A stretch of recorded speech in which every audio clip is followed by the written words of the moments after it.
ہمیں امداد سمرو وقت، سیاست، انداز سیاست، اپنے کرتوت، اپنے اعمال، ان سب نے لا کر عمران خان صاحب کو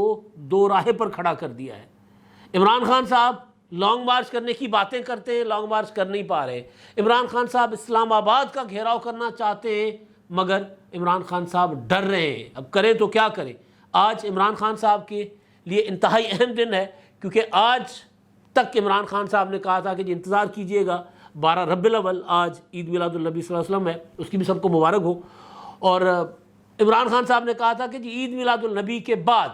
جو ہے وہ میں آخری کال دوں گا، اور سب تیار رہے اور میں کال دینے والا ہوں۔ تو ابھی جب میں بات کر رہا ہوں تو اس وقت 4 بج رہے ہیں، تھوڑی دیر کے بعد یہ آپ کے پاس ولاگ آ جائے گا اپنے پروسیس سے ہو کر۔ ابھی تک کوئی کال نہیں آئی عمران خان صاحب کی طرف سے، ابھی تک کوئی چیز کہ کیا کریں گے عمران خان صاحب، کچھ سامنے نہیں آ رہا، نہیں آیا۔ تو میں نے آج سارا دن اسی پر کام کیا، عمران خان صاحب کے آس پاس، عمران خان صاحب کے قریب بیٹھنے والے، اٹھنے والے، مشاورت میں شامل کچھ لوگوں کو میں نے ذرا کھنگالا، پتہ کیا کہ جی اب ہوگا کیا، خان صاحب کس طرف لے کر جائیں گے معاملے کو، آگے بڑھیں گے بھی یا نہیں بڑھیں گے۔ تو پتہ چلا کہ عمران خان صاحب دوہرے دباؤ کا شکار ہیں۔ ایک پارٹی کے اندر سے ان کے اوپر دباؤ ہے کہ ہمیں باہر نکلنا چاہیے، دوسرا دباؤ ہے کہ نہیں، ہمیں باہر نہیں نکلنا چاہیے۔ اس وقت ہمیں اپنی سیاست کو ایگریسو سیاست ہمیں جاری رکھنی چاہیے، لیکن یہ جو منصوبہ ہے کہ اسلام آباد کو بند کر دیں یا لانگ مارچ کریں، دھرنا دے کر بیٹھ جائیں، اس پر عمل نہیں کرنا چاہیے۔ کوشش کرنی چاہیے کہ پارلیمنٹ کے اندر واپس جایا جائے۔ یہ ہے دوہرا دباؤ۔ اور ایک دباؤ عمران خان صاحب پر اور ہے، اور وہ ہے عمران خان کے اوپر حکومت کی کامیابیوں کا دباؤ۔ اور کامیابیاں بھی کوئی چھوٹے محاذ پر نہیں، بڑے محاذ پر، خارجی محاذ پر، معاشی محاذ پر بھی اب اسحاق ڈار کے آنے کے بعد کافی ساری چیزیں نظر آ رہی ہیں کہ حکومت جو ہے بہتری کی طرف جا رہی ہے۔ اور ڈار صاحب کے آنے سے ایک تو یہ ہوا کہ جی معاملات جو مسلم لیگ نون کے کبھی ادھر تھے، کبھی ادھر تھے، کبھی مطلب ایک کوئی سینٹر آف پاور نہیں تھا، فیصلہ سازی کا کوئی ایک مرکز نہیں تھا۔ کبھی ادھر فیصلہ ہوتا تھا، پھر ادھر سے پوچھنا پڑتا تھا، وہ اس کی مخالفت کر دیتے تھے تو وہاں سے پوچھنا پڑتا تھا، وہاں سے مخالفت آ جاتی تھی۔ تو مسلم لیگ نون کی کارکردگی جو ہے اس سے ہو رہی تھی متاثر، یا حکومت کی، کیونکہ لیڈ مسلم لیگ نون کر رہی ہے۔ اور معاشی معاملہ ظاہر ہے، معاشی جو اپنا محکمہ ہے، ڈپارٹمنٹ ہے، وزارت خزانہ کا قلمدان، وہ مسلم لیگ نون کے پاس تھا، تو وہاں پر ڈسٹرب تھی۔ تو ڈار صاحب کے آنے کی وجہ سے کنٹرول سارا نواز شریف صاحب کے پاس آ گیا۔ تو نواز شریف صاحب کے پاس کنٹرول آنے کے بعد یعنی ایک جگہ سے فیصلہ، سندھی میں کہتے ہیں گھڑے ہارے ہر نہ ہلے، یعنی جتنے زیادہ ہل چلانے والے ہوتے ہیں نا، پھر ہل نہیں چلتا۔ تو ہل چلانے کے لیے کوئی ایک ہی بندہ ہوتا ہے، ایک کام کے لیے ایک بندہ ہوتا ہے، کوئی ادھر سے پکڑے گا، کوئی ادھر سے پکڑے گا، کوئی ادھر سے پکڑے گا، ایسے نہیں ہوگا۔ ایک ہی بندہ ہوگا جس کو آپ نے اختیارات دے دینے کہ جی آپ نے یہ کام کرنا ہے، یہ فیصلہ کرنا ہے۔ تو مسلم لیگ نون والے جو ہیں وہ پریشان اس میں تھے، اپنا اختلافات کی شکار تھے، ان کے اندر معاملات گڑبڑ تھے۔ تو اس وقت جب یہ اختلافات کے ساتھ معاملات چل رہے تھے تو اس وقت تو معاشی محاذ پر کوئی خاص کامیابی نہیں مل رہی تھی، بلکہ بس آئی ایم ایف کے ساتھ ایک معاہدہ جس نے ظاہر ہے لوگوں کی چیخیں نکال دی، اس کے علاوہ کوئی اور کامیابی نہیں کہہ سکتے کہ مسلم لیگ نون کے وزارت خزانہ نے، یعنی حکومت کی وزارت خزانہ نے کوئی حاصل کی ہو۔ لیکن جیسے ہی ڈار صاحب آئے تو پھر اب فیصلے جو ہیں وہ ایک یکسوئی اس کے ساتھ ہو رہے ہیں نا۔ تو اب اس کے بعد آپ دیکھیں کہ 20 روپے کے قریب ڈالر نیچے بھی آ چکا ہوا ہے۔ تو خارجی محاذ پر تو حکومت کو کامیابیاں مل رہی تھیں، معاشی محاذ پر نظر آ رہا ہے کہ حکومت اب بہتر پرفارم کر سکتی ہے، کرنے کی پوزیشن میں آ گئی ہے۔ تو خان صاحب کے اوپر یہ دباؤ الگ ہے۔ اب جو خبر آئی ہے، میں عمران خان صاحب پر بعد میں آتا ہوں، مختصراً آپ کو تھوڑا سا ایک میں ہلکا سا ایک بتا دیتا ہوں کہ جرمنی سے بلاول بھٹو زرداری صاحب جرمنی گئے ہوئے، وہاں پر جرمن وزیر خارجہ کے ساتھ ان کی ملاقات ہوئی، کل پریس کانفرنس ہوئی، اور اس پریس کانفرنس میں وہ بلاول بھٹو زرداری نے جو یوکرین کے معاملے کو لے کر کشمیر کے حق میں استعمال کرنا شروع کیا۔ روس نے یوکرین پر حملہ کیا، دنیا کہہ رہی ہے کہ جی پاکستان جو ہے وہ روس کی جارحیت کے خلاف بات کرے، پاکستان کہہ رہا ہے کہ جی ہم اس میں کیوں پڑیں بھائی، اگر آپ لوگوں کو اتنا ہی درد ہے، جو بلاول بھٹو نے انٹرویوز میں بھی کہا، اگر آپ لوگوں کو اتنا ہی درد ہے تو پھر آپ یہی بالکل اقوام متحدہ کی قراردادیں اور یہ جو ظلم ہے، یہ جو جارحیت ہے، یہ مقبوضہ کشمیر کے اوپر ہو رہا ہے، تو وہاں آپ کیوں نہیں بولتے؟ وہاں اقوام متحدہ کی قرارداد موجود ہے، تو اقوام متحدہ کی قرارداد کو لے کر آگے کیوں نہیں بڑھ رہے آپ؟ تو بلاول بھٹو زرداری صاحب کا جو وزیر خارجہ کا یہ موقف تھا، اس کو انٹرویوز میں تو اس بات آئی، لیکن اب اس میں جرمن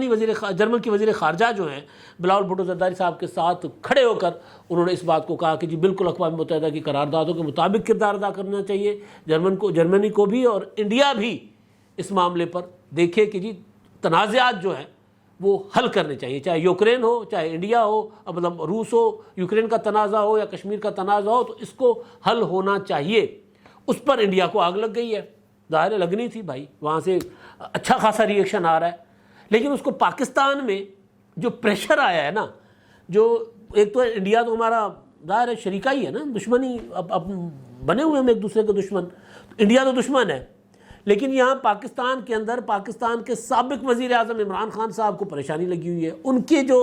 حلقہ ہے ان کا، وہاں پر ٹینشن لگی ہوئی ہے کہ یار یہ کیا ہو رہا ہے، انڈیا کا تو وکیل میں تھا، انڈیا کا سفیر تو میں تھا، تو یہ مطلب میں نے تو کبھی کسی سے اس طرح کی سٹیٹمنٹ نہیں دلوائی، تقریر بھی کی اقوام متحدہ میں جا کر دبنگ، لیکن مجھے تو اتنی بڑی کامیابی نہیں ملی جتنی یہ ملی ہے۔ آپ دیکھیں روزانہ عمران خان صاحب، ان کے جو سابق وفاقی وزراء ہیں، ان کی لیڈرشپ ہے، روزانہ ایک ٹویٹ کرواتے ہیں کبھی نہ کسی سے کہ سندھ ڈوب رہا ہے اور بلاول بھٹو جو ہے باہر کیا کر رہا ہے، یا یہ کہ بلاول بھٹو کو وزیر اعظم کبھی باہر پاکستان بھی واپس بلا لے۔ تو یہ بیسیکلی تکلیف ہے کہ یار ایک بندہ خاموشی کے ساتھ اپنا کام کر رہا ہے اور اس کی کامیابی میں نظر آ رہی ہے۔ اب اقوام متحدہ کے 141 ممالک نے جو ماحولیاتی تبدیلی کے متعلق قرارداد پاس کی ہے، جس کا فائدہ پاکستان کو ہونا ہے۔ پاکستان کا موقف سیدھا ہے کہ بھائی پاکستان جو ہے وہ تو ماحولیاتی تبدیلی کا شکار ہوا ہے، جس کے ذمہ دار، جس کے مجرم جو ہے وہ ترقی یافتہ ممالک ہیں، عالمی طاقتیں ہیں، ہم تو اس میں کنٹریبیوٹ ہی نہیں کرتے اس کلائمیٹ چینج میں، تو ہم کیوں بھگتے ہیں بھائی؟ اقوام متحدہ میں جا کر کہا کہ جی ہمیں نہ امداد چاہیے، نہ ہمیں قرضہ چاہیے، ہمیں جسٹس چاہیے، کلائمیٹ جسٹس چاہیے۔ تو اس پر اقوام متحدہ نے اس بنیاد پر قرارداد بھی پاس کر دی۔ تو یہ ساری جو کامیابیاں ہیں، یہ میں نے پہلے بھی ایک دو بار گزارش کی تھی کہ خارجی محاذ پر تو پاکستان جو ہے وہ عالمی تنہائی سے نکل چکا ہوا ہے، اب معاشی محاذ ہے، تو معاشی محاذ سے ساکھ ڈار کے آنے کے بعد چیزیں بہتر ہونے کی طرف جا رہی ہیں۔ تو یہ جو بلاول بھٹو کی کامیابیاں ہیں، یہ عمران خان صاحب کو ٹینشن دے رہی ہے، کیونکہ عمران خان صاحب جس طرح ٹارگٹ کرتے ہیں نا بلاول کی اردو کا، بلاول کی شخصیت کا، بلاول صاحبہ کہتے ہیں، پھر اس طرح کی ٹرولنگ کرواتے ہیں بلاول بھٹو زرداری کی، پتہ نہیں اب صاحبہ کہہ کے صاحب سے کیا نکالنا، مطلب بہرحال گندی باتیں جو عمران خان صاحب سوچتے ہیں۔ تو خان صاحب کو لگ گئی ہے آگ، انڈیا کو آگ لگی ہے، ادھر عمران خان صاحب کو لگی ہے۔ کمال عجیب ہے نا، مطلب ہمارا دشمن ملک جو اپنے آپ کو ہمارا دشمن کہتا ہے، اس کو تکلیف ہو رہی ہے کہ پاکستان خارجہ محاذ پر کامیاب ہو رہا ہے، اور ہمارے سابق وزیر اعظم کی جماعت بھی اس معاملے میں پریشان ہے کہ یہ کامیابیاں کیوں مل رہی ہیں۔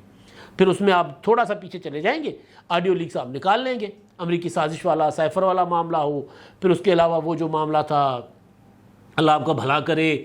شوکت ترین صاحب والی آڈیو IMF کا قرضہ رکوانے کی، تو آپ کو پتہ چل جائے گا کہ بھائی لوگ کس طرح کی سیاست کر رہے ہیں۔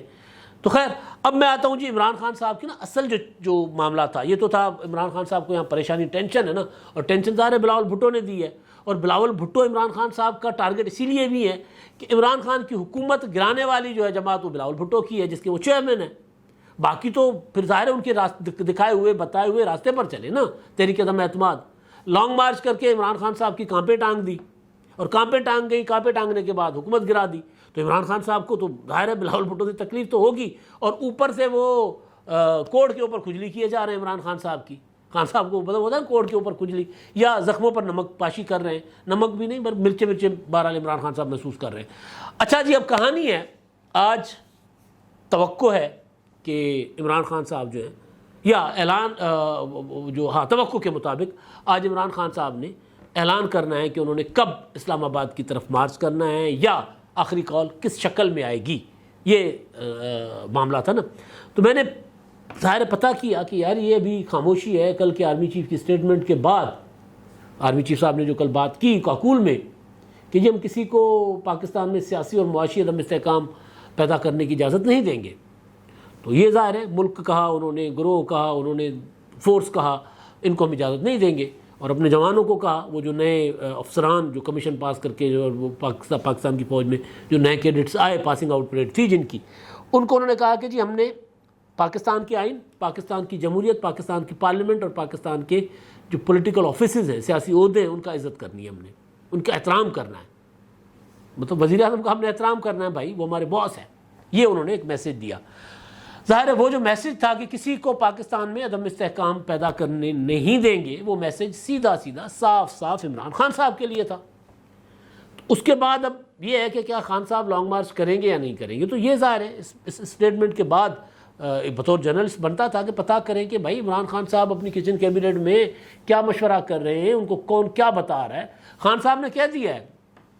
کہ جی میں تو اب بات منہ پہ زبان پہ لاتا ہی نہیں ہوں، کیونکہ میرے بکل دے وچ چور ہیں، میرے پاس آس پاس بیٹھے ہوئے جتنے میرے کمرے میں لوگ بیٹھے وہ سارے کے سارے جاسوس ہیں، تو میں ان کے سامنے بات نہیں کرتا، بات لیک ہو جاتی ہے۔ ہر کسی نے اپنے ساتھ جاسوسی آلہ لگایا ہوا ہے، کسی کے بٹن میں لگا ہوا ہے، کسی کے موبائل میں لگا ہوا ہے، کسی نے بالوں میں کوئی لگایا ہوگا۔ مطلب بھائی آج کل تو کہتے ہیں اڑتی مکھی بھی وہ ریکارڈنگ کر رہی ہوتی ہے، تو جتنا ٹیکنالوجی جدید ہو گئی ہے۔ بلکہ میں سن رہا تھا کل رانا ثناءاللہ صاحب کہہ رہے تھے کہ جو وزیر اعظم ہاؤس میں جو بگنگ ہوئی ہے وہ پاکستان کی ایجنسیوں نے نہیں کی، وہ کہیں باہر کا کسی ایجنسی نے کام ڈال دیا ہوا ہے۔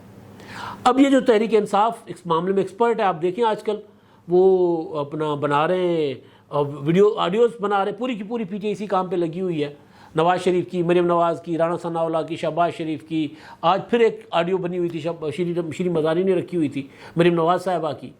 کہ وہ مطلب پورا کام یہی کر رہے ہیں سارا کچھ۔ تو خیر، تو عمران خان صاحب جو ہیں ان کو ڈر خوف کہ یار میرے آس پاس کوئی جاسوس بیٹھے ہوئے ہیں، تو وہ دل کی بات زبان پر نہیں لاتے، لیکن بہرحال گپ شپ میں اندازہ تو ہو جاتا ہے۔ تو خان صاحب کے ساتھ گپ شپ کرنے والے لوگوں سے جب میں نے پتہ کیا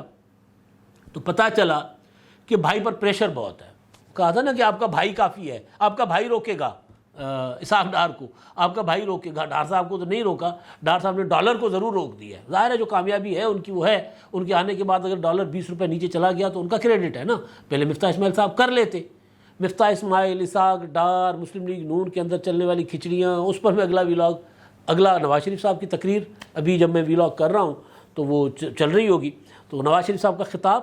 اور اس کے علاوہ پھر مسلم لیگ نون کے اندر جو بھونچال آیا ہوا ہے، جس کی میں نے آپ کو پریڈکشن مارچ 2021 میں کر دی تھی، 20 نے کی تھی، وہ بھی میں آپ کو بتا دوں گا، اس پر بھی میں آپ کو بتاؤں گا۔ ڈار صاحب سے یاد آیا مجھے۔ تو خیر، تو خان صاحب جو ہیں ان کے اوپر پریشر ہے کہ جی لانگ مارچ کریں، اب بات کی ہے تو آگے چلیں نکلیں۔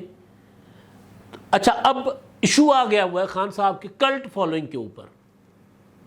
بھئی کلٹ فالوئنگ اگر آپ کو مطلب وہ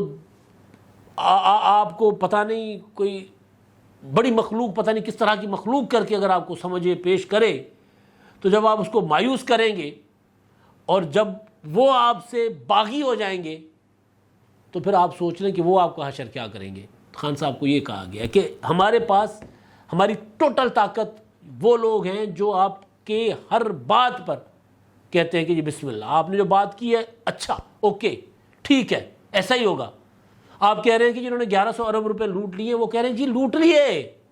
آپ سے وہ ثبوت نہیں مانگ رہے، آپ سے پوچھ نہیں رہے 1100 ارب روپے کون سے۔ آپ کہہ رہے ہیں کہ جی وہ ہیرو کی انگوٹھی جو ہے وہ پنکی کیا نام ہے خاتون کا، بشرا بی بی کا حق تھا، وہ کہتے ہیں بالکل حق تھا، لیکن وہ آپ سے یہ ضرور کہتے ہیں کہ جی آپ نے ہمیں مسلسل ٹک کی بتی کے پیچھے لگا رکھا ہے کہ جی لانگ مارچ کریں گے، تیاری کریں۔ مارچ سے لے کے اب تک آپ نے کوئی 56 جلسے کر دیے ہیں، اور ہر جلسے میں کہتے ہیں تیاری کریں، ہم نے کال دینی آخری کال، تو آخری کال جو ہے نا وہ بن گئی ہے ان کا نفسیاتی مسئلہ۔ تو آپ ہمیں تو نکلنا تو پڑے گا۔ اب آخری کال آپ لانگ مارچ کی شکل میں دیتے ہیں، اب آخری کال آپ اسلام آباد کو بند کرنے کی شکل میں دیتے ہیں، آخری کال لاک ڈاؤن پاکستان کی شکل میں دیتے ہیں، جو بھی دیتے ہیں آپ کو کال تو دینی پڑے گی۔ اب مسئلہ یہ ہے کہ خان صاحب کی جو آخری کال ہے اس میں عمران خان صاحب کی کوشش یہ ہے کہ اس میں بھائی صاحب کا اپنا کوئی فزیکل کنٹریبیوشن نہ ہو، جو میں نے فیل لی ہے وہ یہ ہے کہ جی آخری کال یا تو ہوگی اسلام آباد کا محاصرہ کرنے کی، جس کا وزارت داخلہ کے پاس انفارمیشن بھی ہے، ایک وہ کہ وزارت اپنا اسلام آباد کا محاصرہ ہو سکتا ہے 12 سے 17 تک، وہ تو وزارت داخلہ کی انفارمیشن ہے، لیکن وہ جو اندر بات چل رہی ہے کہ ایک یہ کیا جائے کہ پنجاب سے KPK سے لوگوں کو لا کر اسلام آباد کو کر دیا جائے بند، جس کا اشارہ کئی بار فواد چودھری دے چکے ہوئے ہیں کہ جی چاروں چار ہم یونٹس ہمارے پاس ہیں اور ہم اسلام آباد کو بند کر دیں گے، کوئی اندر جا نہیں سکے گا، کوئی باہر آ نہیں سکے گا، تو ہم اسلام آباد کو بند کر دیں گے، ایک یہ ہے۔ لیکن اب اس میں آرمی چیف صاحب کی جو اسٹیٹمنٹ آئی ہے وہ پریشان کر رہی ہے کہ جی مطلب اگر ایسا ہو گیا تو پھر کیا کریں گے؟ اگر وہ بڑے صاحب آ گئے تو پھر کیا کریں گے؟ دوسرا کہ پورے ملک کا لاک ڈاؤن کیا جائے. وہ پرانا پلان ہے پی ٹی آئی کا، پورے ملک کو لاک ڈاؤن کیا جائے. کراچی والے بیٹھ جائیں آ کر سوراب گوٹ شارع فیصل پر بیٹھ جائیں. اس طرح کراچی کی جو 4-5 بڑی آرٹریز ہیں شہر کو ملک بھر سے ملانے والی، وہ بند کر دی جائیں. اس کے بعد پھر نیشنل ہائی وے بند کر دی جائے. اس کے بعد پھر پنجاب میں جی ٹی روڈ بند کر دی جائے، موٹر وے بند کر دی جائے. تو ہر طرف سے پاکستان کو کے پی کے میں ہر طرف سے اسلام آباد کی طرف، پنجاب کی طرف جانے والے راستے، کراچی کی طرف جو ہمارا فائنینشیل ہب ہے اس طرف جانے والے راستے بند کر دیے جائیں اور دنوں میں ہمیں نتیجہ مل جائے گا. اچھا، اب اس سارے میں عمران خان صاحب کی کہیں خود فزیکل کوئی ان کی اپیئرنس نہیں ہوگی جو سوچا جا رہا ہے کہ کہیں خود نہ ہو، کہ لانگ مارچ ہوگا تو خود چل کر جانا پڑے گا. اچھا، ڈی چوک کا معاملہ یہ ہے کہ ڈی چوک تک جانے کے لیے بندے اسلام آباد میں جمع کر دیے گئے ہیں. اب یہ اندر جو باتیں چل رہی ہیں وہ یہ ہیں کہ اگر فرض کر لیتے ہیں کہ 8-10 ہزار بندہ ڈی چوک پر آ گیا، بے شک وہاں پر ریڈ زون کی سیکیورٹی جو ہے وہ فوج کے پاس ہو، تو کیا فوج ان لوگوں کے ساتھ ریزسٹ کرے گی؟ عمران خان صاحب کے لوگوں کا خیال ہے کہ نہیں، فوج ریزسٹ نہیں کرے گی، فوج اپنے لوگوں کے اوپر کوئی کسی قسم کا تشدد نہیں کرے گی. یہ ان کا خیال ہے، یہ ان کا خیال ہے. لیکن میرا خیال کچھ اور ہے. وجہ یہ ہے کہ جب ایک پالیسی ہو کہ بھئی ریاست کو مفلوج ہونے نہیں دیا جائے گا کسی جتھے، کسی لشکر کے ذریعے، جس کا اعلان کہہ کر دیا آرمی چیف صاحب نے، تو پھر عمران خان صاحب کی غلط فہمیاں دور ہو جائیں گی. یا ان کو جو لوگ یہ بتا رہے ہیں کہ فوج اپنے لوگوں پر تشدد نہیں کرے گی، تو میرا خیال ہے ان کی غلط فہمی دور ہو جائے گی. اول تو جب فوج سامنے آتی ہے نا، تو پھر پولیٹیکل لوگ جو ہیں،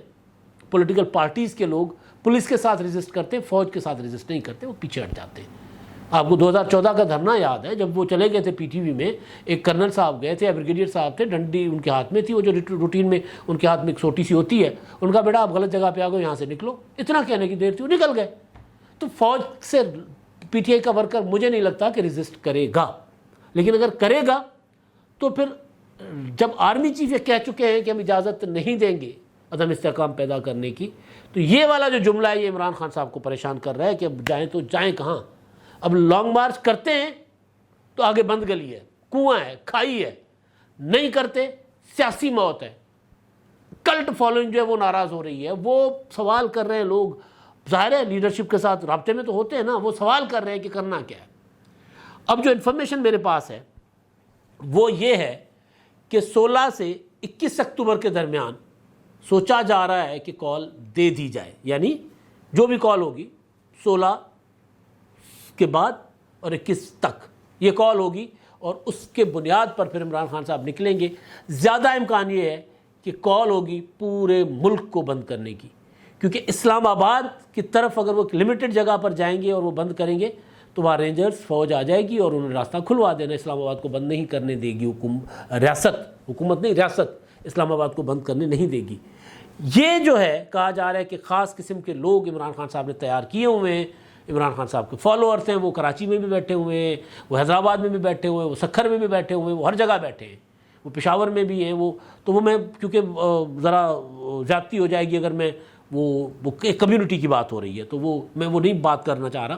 لیکن وہ ہر جگہ موجود ہیں. اور پھر ٹرانسپورٹ میں بھی ان کی اجارہ داری ہے، اور عمران خان صاحب کے فالوورز بھی بہت زیادہ ہیں، تو وہ کر لیں گے سارا کچھ. تو یہ عمران خان صاحب سوچ رہے ہیں. عمران خان صاحب دو رائے پر کھڑے ہوئے ہیں کہ آگے بڑھتے ہیں تو خطرہ ہے، پیچھے ہٹتے ہیں تو خطرہ ہے. پھنس گئے ہیں عمران خان صاحب. اب تک کے لیے اتنا ہی. اللہ حافظ.